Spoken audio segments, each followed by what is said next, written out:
With your CIGTV News Update, I'm Donna Bush. Glad you could join us. We begin with news of this month's Heroes Day celebrations. Vestrymen and Justices of the Peace, who were instrumental in getting into place the coat of arms for the Cayman Islands, will be honored at the 2019 Heroes Day celebrations with the Cayman Islands, currently in the midst of recognizing the 14th of May 1958, conferral 60 years ago, of the Cayman Islands coat of arms by Her Majesty Queen Elizabeth. Cabinet has approved the theme for the 2019 Heroes Day celebrations and celebrating the creation of our coat of arms, replacing the previous theme, Pioneers in Maritime Heritage. Those maritime pioneers will be recognized in the 2021 Heroes Day ceremony. Now, the Celebrate Cayman team has organized a year-long celebration of our coat of arms. Minister for Culture, the Honorable Dwayne Seymour, says the National Heroes Day is a highlight of our cultural calendar each year. The ministry looks forward to working with the Protocol Office to ensure the 2019 event comes together adeptly and that the pioneers who saw the coat of arms instated are duly recognized.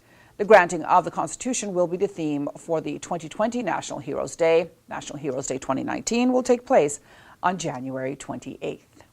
High-ranking representatives from the OECD Center for Tax Policy and Administration visited the Cayman Islands. The center's director and its head of unit for harmful tax practices met with cabinet and caucus members, local financial services and commerce regulators, and private sector financial services and commerce representatives. The center's director played a key role in advancing the OECD tax transparency agenda with the G20, and he continues to advise and work with the G20 on global tax developments.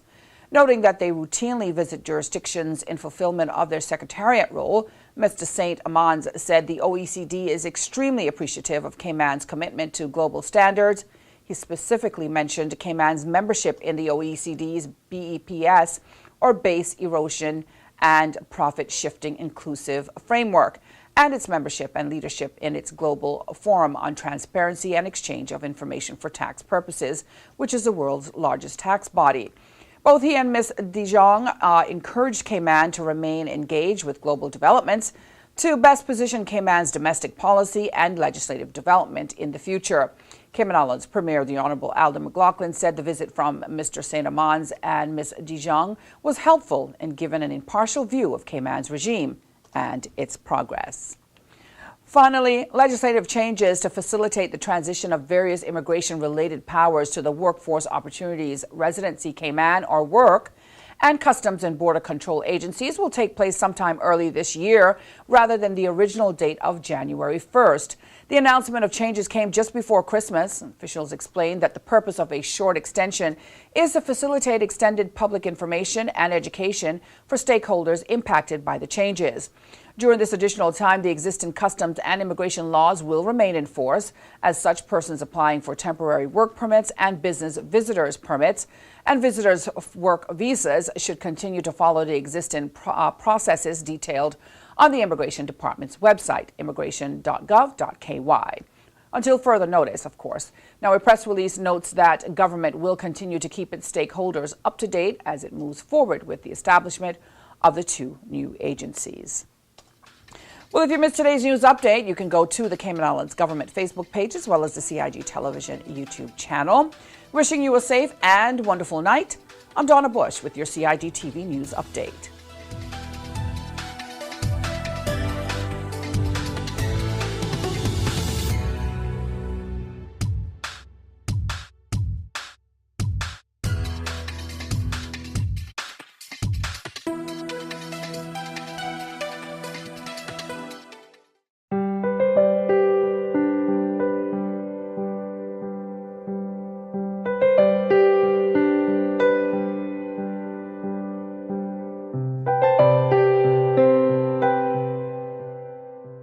Boating, fishing, and water sports in the Cayman Islands are great, but keep a cool head.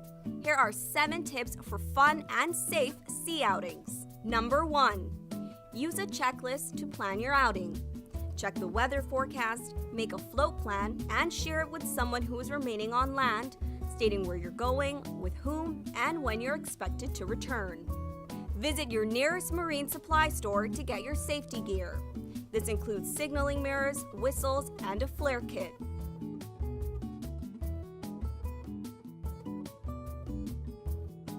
It's also very important to have onboard flotation devices and life vests for each person. There are different types of vests. Some are for water sport activities such as snorkeling, and others are for going on offshore boating or on fishing trips. Number 2. These items can be lifesavers in case of an accident or bad weather. Number 3. Use a motor kill switch, especially if you're boating alone. In case of a leak or breakdown, always stay with the boat until help arrives. If you capsize, an emergency beacon or locator device can send a distress signal to inform the authorities of your location. Larger flares will indicate distress to a boat, airplane, or search and rescue officials. Number 4.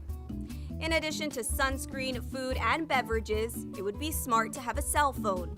Make sure your marine radio works. Cayman boaters use Channel 16 to communicate. Number 5.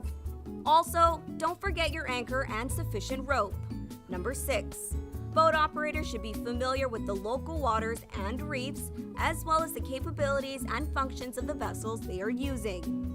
Always obey the rules of the sea and the marine environment, and have courtesy for others. Number 7. Alcohol and salt water do not mix, especially if you're the captain. Some useful contact numbers are 911. The RCIPS Marine Base is 649-7710, and the Port Authority is 949-2055. Smooth sailing, all!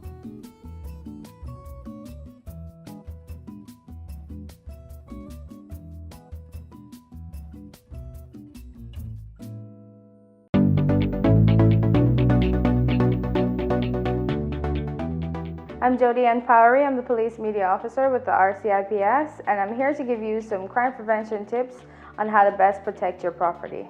The first thing that we want to discuss is our points of entries. Let's start with the front door, and then we'll move on to the windows and the back doors or sliding glass doors. The first thing to consider is the front door. This particular front door has 2 deadbolt locks. One of these deadbolt locks are properly carpentered and the other is not. When your door is properly locked, you'll hear a click at the end and the deadbolts are not able to move.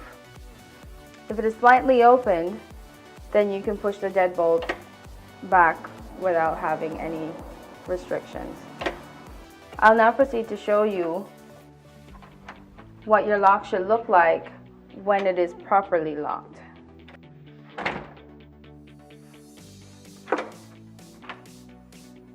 When it comes to your windows, you want to make sure that your window is locked all the way down, because even though the lock is on, if it's not all the way down, it can still be pried.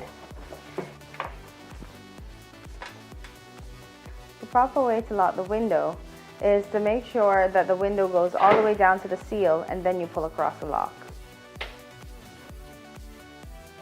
When you have a sliding glass door at home, you want to make sure that you have secondary locking devices in addition to the lock that comes with the door. One of those can be a simple piece of wood that's jamming the doorway.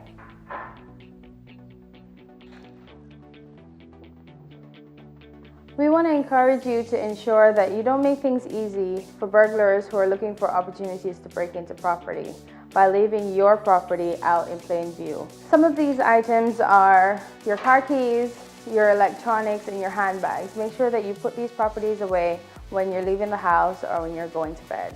When you're going camping or if you're taking your family on a trip, you want to ensure that your property has some sign of life.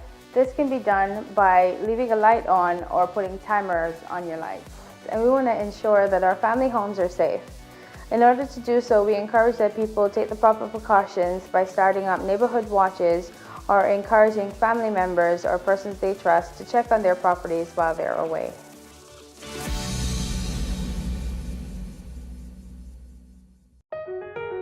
Did you know that planning permission is required for a shed? Did you know you should check with the department as a planning and permit application may be required?